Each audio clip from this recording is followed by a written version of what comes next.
وأشهد أن محمدا عبده ورسوله أما بعد فقد قال الله تعالى في كتابه العزيز يا أيها الذين آمنوا اتقوا الله حق تقاته ولا تموتن إلا وأنتم مسلمون ويا أيها الناس اتقوا ربكم الذي خلقكم من نفس واحدة وخلق منها زوجها وبث منهما رجالا كثيرا ونساء واتقوا الله الذي تساءلون به والأرحام إن الله كان عليكم رقيبا وقال الله عز وجل في مكان آخر يا أيها الذين آمنوا اتقوا الله وقولوا قولا سديدا يصلح لكم أعمالكم ويغفر لكم ذنوبكم ومن يطع الله ورسوله فقد فاز فوزا عظيما وقال نبينا صلى الله عليه وسلم في حديثه الشريف إن خير الحديث كتاب الله وخير الهدي هدي محمد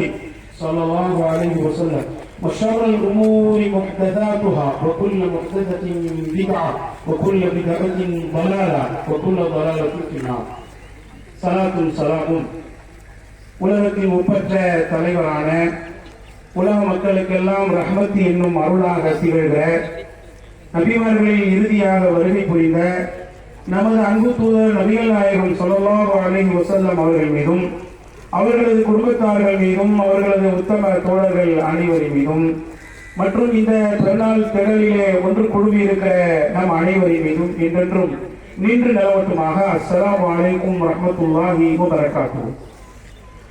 கண்ணியத்திற்குரிய சகோதரர்களே, சகோதரிகளே, எல்லாம் அல்ல அல்லாஹ்வின் நல்லடியார்களே, நேற்றைய தினம் ஹாஜிகள் எல்லாம் அரஃபாவிலே ஒன்று கூடியிருக்கிற சமயத்தில் அந்த நன்மையில் பங்கு பெற வேண்டும் என்ற நல்ல எண்ணத்தில் அரஃபா நோன்பை பிடித்து இறைவனை நெருங்கி அதற்கு அடுத்த நாளான ஜூலை 10வது நாள் ஹஜ் பெருநாள் தினத்திலே நாம் எல்லாம் இருந்து கொண்டிருக்கிறோம். அல்ஹம்துலில்லாஹ், அல்லாஹ்வுக்கே எல்லா புகழும்.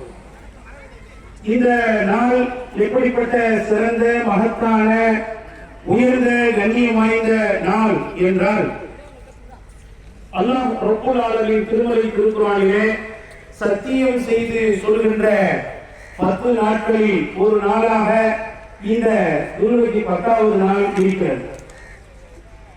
அது மட்டுமல்ல, உலகம் எங்கும் வாழக்கூடிய பல லட்சம் முஸ்லிம்கள், பல கோடி முஸ்லிம்கள் அல்லாஹ் அக்பர் அல்லாஹ் அக்பர் அல்லாஹ் அக்பர் கபீரா என்று தக்பீர் முழக்கங்களை அதிகமாக சொல்லி அல்லாஹ்வை பெருமைப்படுத்துகின்ற ஒரு பெரிய நன்னாள் தான் இந்த துல்ஹஜ் 10வது நாள். யௌமுன் நஹர், அறுத்து பலியிடக்கூடிய நாள் என்று சொல்லப்படுகின்ற இந்த துல்ஹஜ் 10வது நாள். அன்பிற்குரிய சகோதர சகோதரிகளே, ஹஜ் பெருநாள் என்றாலே நபி இப்ராஹிம் அலைஹிஸ்ஸலாத்து வஸ்ஸலாம் அவர்களுடைய பெயரையும் அவர்களுடைய வாழ்க்கை வரலாற்றையும் நினைவு கூறாமல் தொடாமல் நாம் கடந்துவிட முடியாது. கண்டிப்பாக எல்லா பெருநாட்களிலும் அவர்களை பற்றி பேசியே ஆக வேண்டும், நினைவு கூறப்பட வேண்டும். இப்ராஹிம் அலைஹிஸ்ஸலாம் அவர்களை பற்றி இனி கேட்பதற்கு என்ன மிச்சம் வச்சிருக்கீங்க, எல்லாத்தையும் தான் சொல்லிட்டீங்களே என்று நினைப்பதற்கில்லை. மறந்து போன விஷயங்களை நினைவுபடுத்திக் கொள்வது இறை எச்சத்துக்கு உகந்தது என்ற அடிப்படையில் நபி இப்ராஹிம் அலைஹிஸ்ஸலாத்து வஸ்ஸலாம் அவர்களிடத்திலே இருந்த 2 உயர்ந்த சிறந்த குணங்களை மட்டும் பதிவு செய்து எனது பெருநாள் உரையை நான் நிறைவு செய்கிறேன். அன்பிற்குரியவர்களே, நோன்பு பெருநாள் நமக்கும் இந்த உலகத்திற்கும் சொல்லித் தருகின்ற பெரிய பாடம் என்னன்னா, தக்குவா என்னும் இறையச்சம். அதைத்தான் சொல்லிக் கொடுக்குது. வேற வேற படிப்பினைகளை நோன்பு சொன்னாலும் பிரதான பண்பு எதுதான்?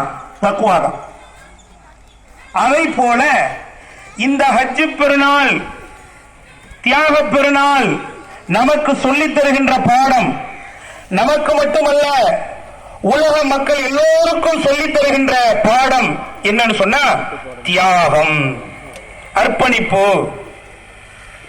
தியாகம், அர்ப்பணிப்பு இருந்தால்தான் நாம் சொர்க்கத்தை அடைய முடியும்.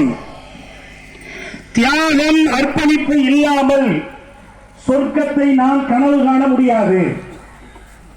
இதுதான் அல்லாஹ் திருமறை திருக்குர்ஆனில் அறுதியிட்டு உறுதியிட்டு சொல்லுகிற விஷயம். அல்லாஹ் சொல்வதை பாருங்கள். அம் ஹஸிபுத்தும் அன் ததுகுலுல் ஜன்னத வலம்மா யஅதிகும் மஸலுல் லதீன ஹலவு மின் கப்லிகும். உங்களுக்கு முன்னால் இருந்தவர்களுக்கு ஏற்பட்ட சோதனைகள், துன்பங்கள், துயரங்கள், கஷ்டங்கள் இவைகளெல்லாம் உங்களுக்கும் வராமலேயே நீங்கள் சொர்க்கம் சென்று விடலாம் என்று எண்ணுகிறீர்களா? அப்படி நீங்கள் எண்ணினால் அது உங்களுடைய தவறான எண்ணம், உங்களது தவறான புரிதல், உங்களது தவறான கற்பனை என்று அல்லாஹ் திருமறை திருக்குர்ஆனிலே பதிவு செய்கிறார். அல்லாஹ் இந்த கேள்வியிலேயே பதிலை சொல்கிறார். தியாகம் இல்லாமல், அர்ப்பணிப்பு இல்லாமல், தியாகத்தின் வாசலை மிதிக்காமல், அர்ப்பணிப்பின் வாசலை மிதிக்காமல் சொர்க்கம் போக முடியாது என்று அல்லாஹ் சொல்லி காட்டுகிறார். திருமறை திருக்குர்ஆனின் இன்னொரு இடத்துல இதைவிட தெளிவாகவே நேரடியாகவே சொல்லி காட்டுறான். கேள்வியின் மூலம்னா சொல்லல, நேரடியாகவே அல்லாஹ் சொல்லி காட்டுகின்றான். சொர்க்கத்துக்கு கூலியே உங்களுடைய உயிரும் பொருளாதாரமும் தான். அல்லாஹ் சொல்லுகிறான், இன்னல்லாஹ ஷ்தரா மினல் முஃமினீன மின் அன்ஃபுஸிஹிம் வ அம்வாலஹும் பிஅன்ன லஹுமுல் ஜன்னah. நிச்சயமாக அல்லாஹ் மூமின்களிடமிருந்து அவர்களது உயிரையும் பொருளாதாரத்தையும் விலைக்கு வாங்கிக் கொண்டான். சொர்க்கத்துக்கு பகரமாக விலைக்கு வாங்கிக் கொண்டான். மூமின்களாகிய நீங்கள் அல்லாஹ்வுடைய பாதையிலே சொர்க்கத்திற்காக உயிரை தர வேண்டும், பொருளாதாரத்தை தர வேண்டும். அல்லாஹ் உங்களுக்கு சொர்க்கத்தை தருவான். இதுதான் அல்லாஹ் அந்த வசனத்தில் சொல்ற செய்தி. அன்பிற்குரியவர்களே, அப்படியானால் நமது வாழ்க்கையிலே என்ன தியாகத்தை, அர்ப்பணிப்பை அல்லாஹ்வுடைய மார்க்கத்திற்காக, சொர்க்கத்திற்காக, அல்லாஹ்வுடைய பொருத்தத்திற்காக செய்திருக்கிறோம் என்பதை ஒரு கணம் அனைவரும் சிந்தித்து பார்க்க கடமைப்பட்டிருக்கிறோம். நம்மிடத்திலே நிறைய தியாகங்கள் இருக்கும் என்றால் அல்ஹம்துலில்லாஹ், அல்லாஹ்வுக்கு எல்லா புகழும். ஆனால் இல்லை என்றால் அந்த தியாகங்களை செய்வதற்கு நாம் முன்வர வேண்டும். அந்த தியாக உணர்வுகளை நாம் வளர்த்துக் கொள்ள வேண்டும். அதுதான் இந்த பணி. அன்பிற்குரியவர்களே, இப்ராஹிம் அலைஹிஸ்ஸலாம் அவர்கள் தியாகம் செய்தார்களே, எப்படிப்பட்ட தியாகம்! இன்னைக்கு நினைச்சு பார்த்தா கூட மகிழ்ச்சியா இருக்கு. இந்த மாதிரி தியாகங்களை எல்லாம் நம்மால் செய்ய முடியுமா என்று யோசிக்க வேண்டியிருக்கிறது. அந்த அளவுக்கு தியாகத்திலே பெரிய சிகரத்தை, மலையையும் தொட்டவர்கள் நபி இப்ராஹிம் அலைஹிஸ்ஸலாத்து வஸலாம். ஆனால் நம்முடைய நிலையோ இன்று சின்ன சின்ன தியாகங்கள் கூட நமக்கு பெரிய சோர்வை, மலைப்பை ஏற்படுத்துகிறது. இதை வெளிப்படையாக நாம் ஒற்றுக்கொள்ளத்தான் வேண்டும்.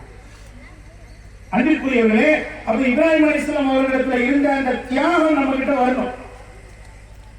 தியாகத்துல பெரிய தியாகம், தன் மகனை அல்லாஹ்வுக்காக அறுத்து பலியிட முன்வந்தார்கள். யோசிச்சு பாருங்க இந்த நிலைய. அன்பிற்குரியவர்களே, தன்னை அறுத்து கொடு என்று இப்ராஹிம் அலைஹிஸ்ஸலாம் அவர்களிடத்தில் அல்லாஹ் சொல்லியிருந்தால் அதை செய்திருப்பார்கள். ஏன்னா அவங்களுடைய மரணம் அவங்களுக்கு வலிக்க போவதில்லை. ஆனால் தனக்கு நெருக்கமானவர்களுடைய மரணம் இருப்பாங்க, அது ரொம்ப வலிக்கும், அது பெரிய பாதிப்பை ஏற்படுத்தும். இருப்பினும் அல்லாஹ்வுக்காக என்ன செஞ்சாங்க? தன் மகனை கூட அறுத்து பலியிடுவதற்கு முன் வந்தார்கள் என்றால் இதை விட தியாகத்துக்கு ஒரு உசந்த உதாரணம் காட்ட முடியாது. அதனாலதான் அல்லாஹ் ரப்பல் ஆலமீன் இந்த உதாரணத்தை நமக்கு காட்டுகிறான். அந்த தியாகங்களை, அர்ப்பணிப்புகளை செய்தவர்களாக நாம் இருக்க வேண்டும். இரண்டாவது, இந்த இப்ராஹிம் அலைஹிஸ்ஸலாம் அவர்களுடைய வாழ்க்கை நமக்கு உணர்த்துகின்ற, சொல்லித் தருகின்ற பாடம் என்னன்னு சொன்னா, சோதனையில் வெற்றி காண்பது. இறைவன் நடத்துகின்ற பரீட்சையில், சோதனையில் மூமின்கள் வெற்றி பெற வேண்டும். அதில் தோற்றுவிடக்கூடாது. தோற்றுவிடுவதுனா என்ன? பாவத்தில் விழுவது, ஈமானை இழக்கிறது, கொள்கை மாறி போறது, இதுதான் எனக்கு தோக்குறது. அப்ப அல்லாஹ் நடத்தக்கூடிய பரீட்சையில, சோதனையில வெற்றி பெறணும். அன்பிற்குரியவர்களே, அல்லாஹ் இது பற்றி திருமறை திருக்குர்ஆனிலே என்ன பதிவு செய்கிறான் தெரியுமா? ஒரு இனிப்பு தலா இப்ராஹிம ரப்புஹு பி கலிமாத்தின் ஃபஅத்தம்மஹுன்ன. அல்லாஹ் ரப்பல் ஆலமீன் இப்ராஹிம் என்ற மனிதரை பல கட்டளைகளை கொண்டு சோதித்தான். ஆனால் அவர் அந்த எல்லா சோதனையும் முழுமைப்படுத்தினார் என்று அல்லாஹ் குறிப்பிடுகிறார். ஒரு சோதனையில கூட அவர் தளரவில்லை, தோற்று போகவில்லை. 100 மார்க்கு சோதனையில வெற்றி பெறுவது என்று அல்லாஹ் பதிவு செய்கிறார். அன்புக்குரியவர்களே, சோதனையில் வெற்றி பெறுவதில் நமக்கு என்ன மார்க் போடலாம் அப்படிங்கறத கொஞ்சம் இந்த நேரத்தில் எல்லாருமே யோசித்து பார்க்கணும். என்ன மார்க் போட முடியும்? அல்லாஹ் போட்ட மார்க்கெல்லாம் நமக்கு போட முடியுமாங்க? முடியாது. அல்லாஹ் நாடிய சிலரை தவிர முடியாது. வேணும்னா ஜஸ்ட் பாஸ் போடலாம், 40 மார்க் அப்படின்னு சொல்லி ஜஸ்ட் பாஸ் போடலாம். அதுவும் அல்லாஹ் நாடிய மட்டும் தான் போட முடியும், எல்லாரும் போட முடியாது. சோதனையில் வெற்றி பெறாம, வெற்றி பெறுவதற்கு முயலாம நாமெல்லாம் 80 மார்க்கோ 90 மார்க்கோ 99 மார்க்கோ போட முடியாது. அப்படி போட்டா பேனாவுக்கு வாய் இருந்தா அதுவே காரி துப்பும். நீலாம் 80 மார்க் போடுறியடா, நீலாம் 90 மார்க் போடுறியடா, எப்படி உனக்கு தகுதி இருக்கு, நீ எப்படி அல்லாஹ்வுடைய சோதனையில வெற்றி பெற அப்படின்னு துப்பும். ஏன்னா சோதனையில வெற்றி பெறுகிற விஷயத்தில் அப்படிதான் பலகீனமா இருக்கும். அன்பிற்குரியவர்களே, அல்லாஹ் நமக்கு கொடுக்கக்கூடிய இழப்புகளை சோதனை என்று புரிவதற்கே பல நாள் ஆகிறது. இதுல எப்படி நம்ம வெற்றி பெற முடியும்? வெற்றி பெறுகிற விஷயத்தில் அவ்வளவு பலகீனம் இருக்கு. அப்ப அன்பிற்குரியவர்களே, இப்ராஹிம் அலைஹிஸ்ஸலாம் அவருடைய வாழ்க்கை தரும் பாடங்கள் ஏராளம் ஏராளம். எல்லாத்தையும் சொல்லி முடிக்க முடியாது என்றாலும் இந்த இடத்துல எல்லாத்தையும் மொத்தமா சேர்த்து சொல்லக்கூடிய 2 குணங்கள், 2 பண்புகள். ஒன்று தியாகம், இரண்டாவது அல்லாஹ் நடத்தக்கூடிய சோதனையில் வெற்றி காண்பது. இந்த 2 குணங்களை நீங்களும் நானும் இங்கே வந்திருக்கக்கூடிய எல்லா முஸ்லிம்களும் உறுதியாக தனது வாழ்விலே கடைபிடித்தால் நிச்சயமாக இறைவனை நாம் நெருங்கலாம், இறைவனுடைய அருளை அடையலாம், இறைவனுடைய சொர்க்கத்தை அடையலாம். அப்படிப்பட்ட நல்ல வாக்கியத்தை வல்ல ரஹ்மான் இங்கே வருகை புரிந்திருக்கிற எல்லா முஸ்லிம்களுக்கும் வழங்கி அருள் புரிய வேண்டும் என்று அல்லாஹ்விடத்திலே வேண்டி விரும்பி பிரார்த்தனை செய்து எனது இந்த பெருநாள் உரையை நிறைவு செய்கிறேன். வாஹிரு தஅவான அனில் ஹம்துலில்லாஹி ரப்பில் ஆலமீன். வஸ்ஸலாமு அலைக்கும் வரஹ்மத்துல்லாஹி வபரகாத்துஹு.